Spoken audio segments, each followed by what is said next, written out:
This is The Guardian.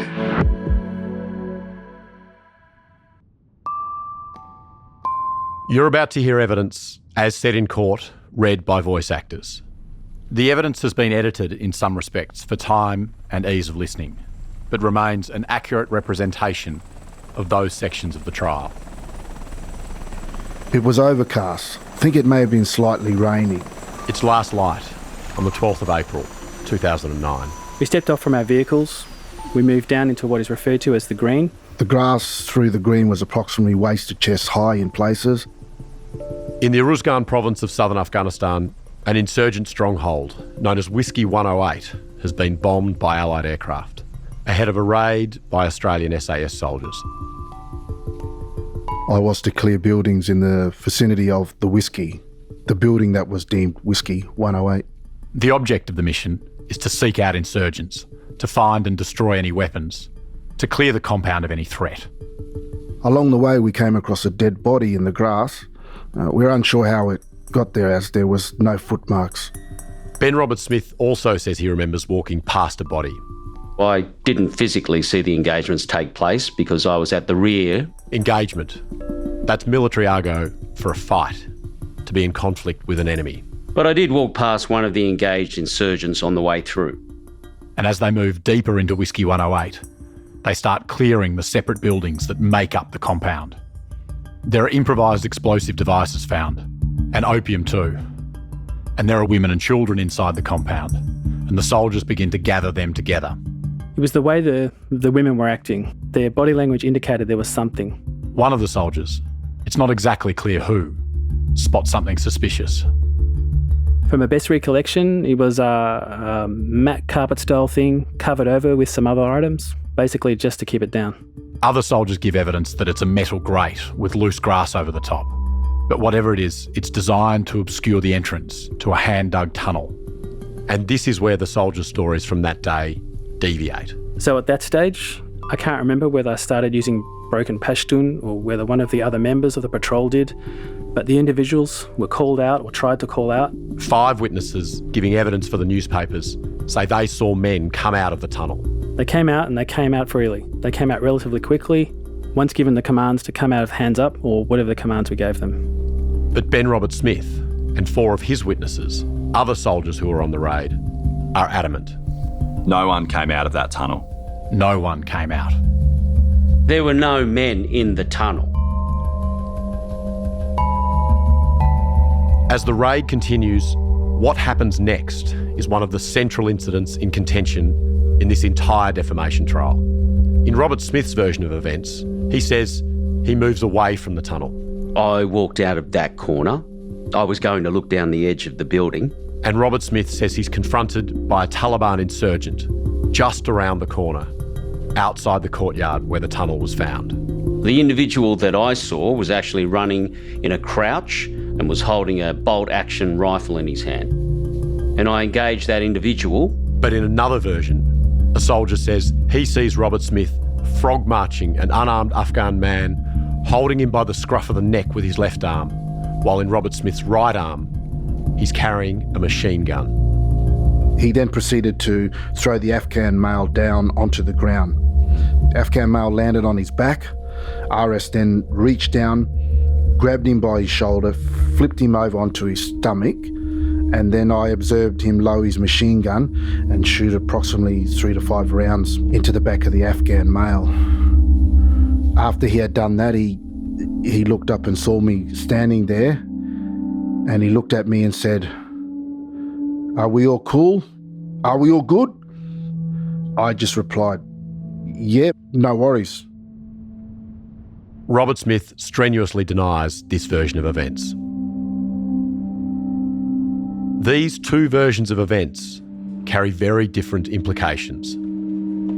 Was this killing the murder of an unarmed man who had surrendered to Australian soldiers and whom, under the laws of war, it was illegal to kill, regardless of whether he was an insurgent? Or did Ben Roberts-Smith lawfully engage and kill a legitimate Taliban target to protect his own life and those of his fellow soldiers? One fact that is agreed upon is that the Afghan man who was killed had a prosthetic leg. The leg was souvenired, allegedly by one of the other soldiers on the raid, and used as a drinking vessel at the SAS's unofficial on-base bar, known as the Fat Lady's Arms. Tendered in evidence is a photo of Ben Roberts-Smith at the Fat Lady's Arms. In his right hand is a Heineken. He's grinning at the camera while a fellow soldier sculls from the leg. Roberts-Smith tells the court he never drank from the leg, and he's further questioned by the newspaper's lawyer. You would agree, wouldn't you, that you've certainly cheered as other soldiers have drunk from the leg? Yes. And you've posed for photographs cheering as other soldiers have drunk from the leg, correct? Disagree that I've posed for photos. I've been in photos that people are drinking from the leg, yes. And you would agree, wouldn't you, that as a senior member of the troop, you encouraged and contributed to a culture within the troop in which it was acceptable to drink from the prosthetic leg, correct? Yes. Roberts-Smith says this killing and other allegations, published in a series of articles in the Sydney Morning Herald, The Age and the Canberra Times, have damaged his reputation by falsely accusing him of committing war crimes. And to vindicate himself, Roberts-Smith has brought a defamation case against those newspapers in a multi-million-dollar battle that's become the defamation trial of the century. Silence. All stand. Federal Court of Australia is now in session. Please be seated. In the matters of Ben Roberts-Smith, Fairfax Media Publications Proprietary Limited and others. Ben Roberts-Smith and the Age Company Proprietary Limited and others. Is Ben Roberts-Smith, Australia's most decorated living war veteran, the paragon of soldiering virtue his lawyers argue he is? Or is he, as the newspapers are alleging in their defence, a brutal murderer who has killed unarmed civilians in breach of the laws of war and who sought to intimidate those who might undermine his storied reputation? My name's Ben Doherty. I'm a former foreign correspondent. I've reported previously from Afghanistan, from the fertile Panjshir Valley in the north to the ancient Silk Road city of Herat in the west, and from Uruzgan, the small, mountainous, restive province where Australian troops spent more than 20 years trying, ultimately unsuccessfully, to bring peace and prosperity, and to where Ben Roberts-Smith was deployed 6 times. Over the past 12 months, I've sat in Sydney's Federal Court, covering the defamation case brought by Ben Roberts-Smith. It has been a simply extraordinary trial, confronting, violent, sometimes scandalous, at times barely believable. And the cost of this trial will blow out to tens of millions of dollars on each side at a minimum. The newspapers are backing the reputation of 2 of their most distinguished investigative journalists, Nick McKenzie and Chris Masters, who reported the stories at issue. If the newspapers lose, they will face having to pay potentially enormous damages and costs to Roberts-Smith, as well as their own costs.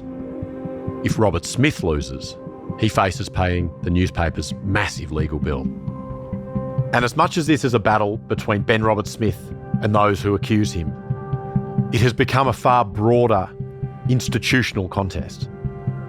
The Australian War Memorial hangs Ben Roberts-Smith's portrait on its walls, and it's the memorial's former long-time chairman, Kerry Stokes, who is bankrolling Roberts-Smith's entire defamation case.